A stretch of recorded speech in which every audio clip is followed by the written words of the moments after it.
देश विदेश की खबरों को जानने के लिए हमारे चैनल को सब्सक्राइब कीजिए और बेल आइकन को क्लिक कीजिए। नमस्कार, सत श्री अकाल, आदाब। मैं मोइनुद्दीन जमाली, एसडीएस न्यूज राजस्थान से।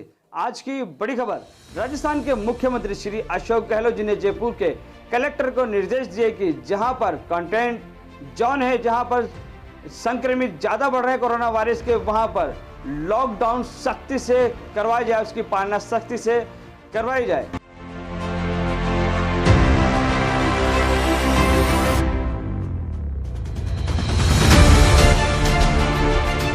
दूसरी बड़ी खबर, दिल्ली से रोहित शर्मा ने वॉइस ऑफ नेटवर्क चैनल को अपना इंटरव्यू दिया और बताया कि जहां अयोध्या के अंदर राम मंदिर बन रहा, वहां पर प्रधानमंत्री माननीय नरेंद्र मोदी जी जा रहे हैं और योगी आदित्यनाथ जी भी जा रहे हैं। वहीं पर उन्होंने पोल खोली कि इस समय के अंदर जहां कोरोना वायरस इतनी जबरदस्त तरीके से फैल रहा है, उसके बावजूद वो वहां पर क्या करने के लिए जा रहे हैं, ये हिंदू मुस्लिम आखिर क्यों करवाना चाहते हैं, हमारे देश को क्यों बांटना चाहते हैं।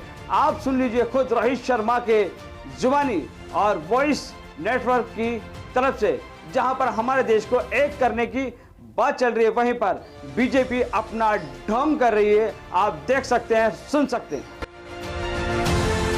राम मंदिर को लेकर पूरे देश भर में घमासान है। आप कैसा देखते हैं? 5 अगस्त को भूमि पूजन होना है राम मंदिर निर्माण के लिए, जिसमें स्वयं प्रधानमंत्री खुद जा रहे हैं। वो मंदिर नहीं, वो सरकार बनाना चाहते हैं। देश में कितने मूर्ख हैं देखना चाहते हैं। एक बार फिर ये देखना चाहते हैं कि अभी भी इस देश के अंदर कितने मूर्ख बाकी हैं जो जाति के नाम पे, धर्म के नाम पर बढ़ जाते हैं। और ये बात मुझे समझ में नहीं आती है कि क्यों आखिर इस देश के अंदर आज भी पढ़ा लिखा वर्ग, इस देश का युवा, इस देश का यूथ, इस देश की आने वाली जनरेशन आज भी जाति के नाम पे, रिलीजन के नाम पे, कास्ट के नाम पर क्यों अट्रैक्टिव हो जाती है, क्यों लड़ने को तैयार हो जाती है। इस देश की संस्कृति को पूजा जाता है। पूरे विश्व में खूबसूरती है मेरे भारतवर्ष की, जहां दिवाली और रमजान दोनों की रौनक देखी जाती है। देश के माननीय प्रधानमंत्री जी जो साबित करना चाहते हैं कि वही हिंदू हैं।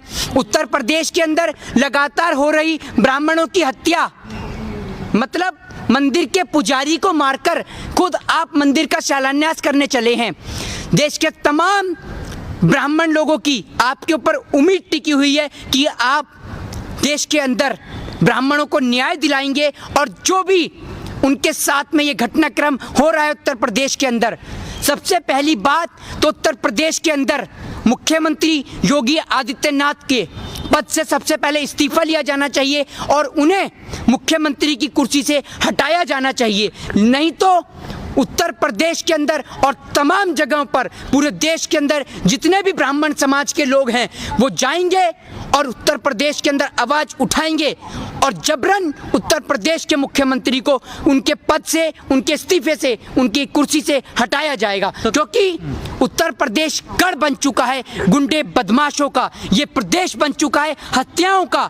अभी चाहे आप बात करें उत्तर प्रदेश के अंदर अमेठी की, चाहे कानपुर की, चाहे वाराणसी की, लगातार हो रही हत्याएं, पत्रकारों की हत्याएं, छात्रावास के अंदर छात्रों की हत्याएं, बहन बेटियों की हत्याएं, सूटकेस के अंदर पाई जा रही वाली लाशों को लेकर क्यों आखिर चुप हैं उत्तर प्रदेश के मुख्यमंत्री? तो क्या 2024 की तैयारी हो रही है? ये तैयारी हो रही है भगवान श्री राम के नाम पर एक बार फिर एक बहुत बड़ा जनादेश लेने की। ये तैयारी हो रही है भगवान श्री राम के नाम का गलत इस्तेमाल कर एक बार फिर राजनीतिक फायदा उठाने की। देश के अंदर ब्राह्मणों को मारकर राम मंदिर का शिलान्यास करने वाले भारतीय जनता पार्टी के तमाम नेताओं को बता देना चाहता हूं कि अब ब्राह्मणों की हत्याओं पर इस देश के अंदर अब ब्राह्मण चुप बैठने वाले नहीं हैं। हम वो लोग हैं जो अगर शादी करवाना जानते हैं तो श्राद्ध भी पढ़ना जानते हैं, और आपकी सरकार का श्राद्ध हम ब्राह्मणों के हाथों से पढ़ा जाएगा।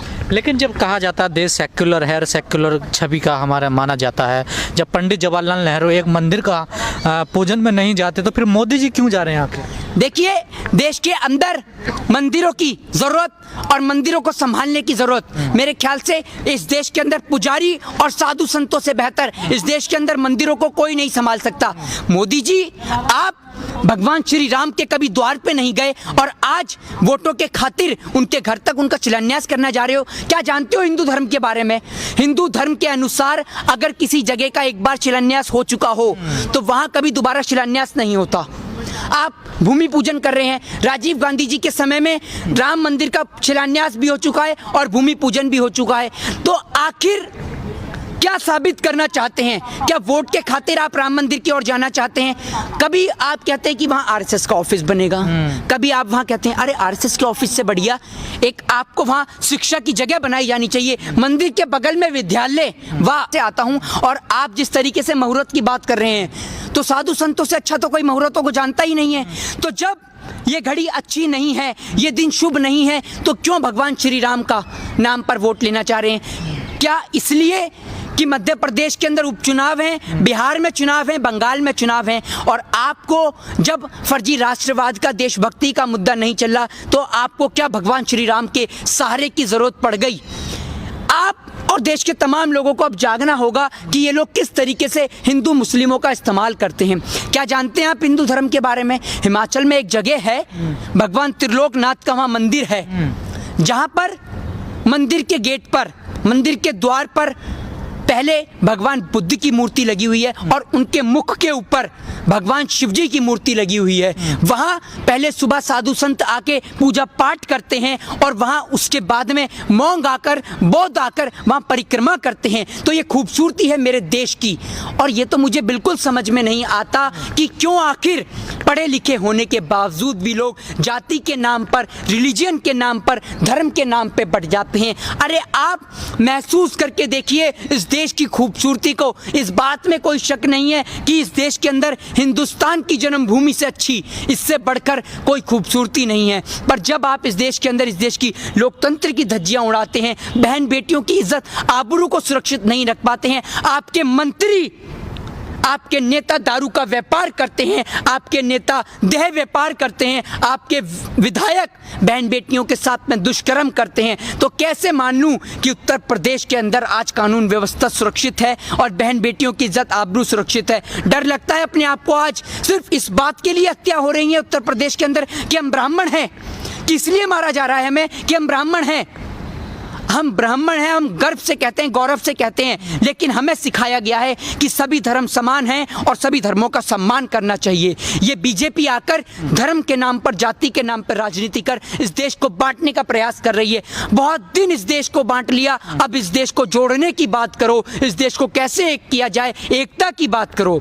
लेकिन मेरा एक सवाल है कि जब देश में पैंडेमिक है, इतनी महामारी है, लोगों को हॉस्पिटल नहीं मिल रहे, इलाज के लिए दवाई नहीं है, तो क्या ऐसे में राम जन्मभूमि का मंदिर बनाने का क्या कोई अच्छा फैसला है सरकार का? ये देखिए, मंदिर, मस्जिद, गिरजाघर ने बांट दिया इंसान को, धरती बांटी सागर बांटा, मत बांटो इंसान को। इन मंदिर मस्जिद के नाम पर आखिर कब तक इस देश के अंदर लोगों को बांटा जाएगा? क्यों आखिर चुनाव के समय में मेरे देश भारतवर्ष में शिक्षा की बात नहीं होती? क्यों इस देश में महंगाई की बात नहीं होती? क्यों ये नहीं दिखाया जाता कि देश के अंदर रेड कार्पेट पे चल रहे प्रधानमंत्री, जिस देश को इस देश की जनता ने चुना है, जिस प्रधानमंत्री को, वो रेड कार्पेट पे चलता है और हमारे देश के मजदूर नंगे पांव चलते हैं, पैर में प्लास्टिक की बोतलें बांधकर? क्यों इस देश के अंदर मंदिर मस्जिद के नाम पर बात की जाती है? क्यों शिक्षा के नाम पर बात नहीं की जाती? आज विद्यालयों पर ताला लगा हुआ, 6 महीने से ज्यादा बीत चुके हैं। देश के अंदर 300 से ज्यादा आर्टिकल है हमारे देश के संविधान में। उन संविधान की बात करते हैं और हम बात करते हैं भगवान श्री राम की। अरे एक नेशन की बात करते हो आप, एक नेशन की बात तो कहीं नहीं की जाती, बात की जाती है हमेशा 2 नेशन की। अगर हम बात करते हैं श्री राम की तो हम बात करते हैं सिया राम, सीता और राम की। जब हम बात करते हैं पार्लियामेंट की तो पार्लियामेंट के अंदर भी 2 सदन होते हैं, लोकसभा और राज्यसभा। तो आखिर क्यों इस देश को आप बांटने का प्रयास कर रहे हैं, इस देश की डेमोक्रेसी को तोड़ने का प्रयास कर रहे हैं? आखिर क्यों उत्तर प्रदेश के मुख्यमंत्री आपको क्यों अपराध को नहीं रोक रहे हैं? बांटने का काम कर रहे हैं अगर मंदिर का शिलान्यास कर रहे हैं? नरेंद्र मोदी जी किसी मंदिर के मठाधीश हैं क्या? एक प्रधानमंत्री को शोभा देता है कि वो उद्घाटन करने जाए देश के अंदर बनाई हुई पॉलिसीज का, हॉस्पिटल्स का, देश के अंदर बनाए हुए विद्यालयों का, यूनिवर्सिटियों का। ये शोभा देता है प्रधानमंत्री जी को।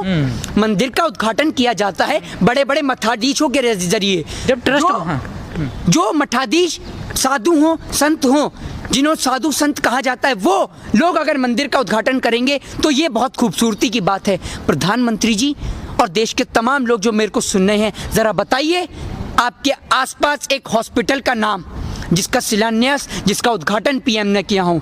बताइए, हर व्यक्ति क्या देता है कि कोरोना का फंड, पीएम केयर का फंड गरीब तक पहुंचा है। किसी से पूछो तो कहां तक पहुंचा है? गरीब तक पहुंचा है, गरीब तक पहुंचा है। आखिर वो गरीब है कहां? उस गरीब को ढूंढो, उस गरीब की तलाश करो जिस तक ये फंड पहुंचा है।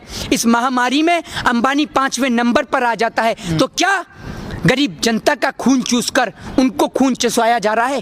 क्या उनको खून दिया जा रहा है गरीब जनता का खून चूसकर? आखिर कब तक इस देश के अंदर ऐसा बना रहेगा और आखिर कब तक ये चलता रहेगा? हम और आप दोनों को मिलकर अब आवाज को उठाना होगा और ऐसी निकम्मी सरकार को देश से नहीं, भारतवर्ष से भगाना होगा।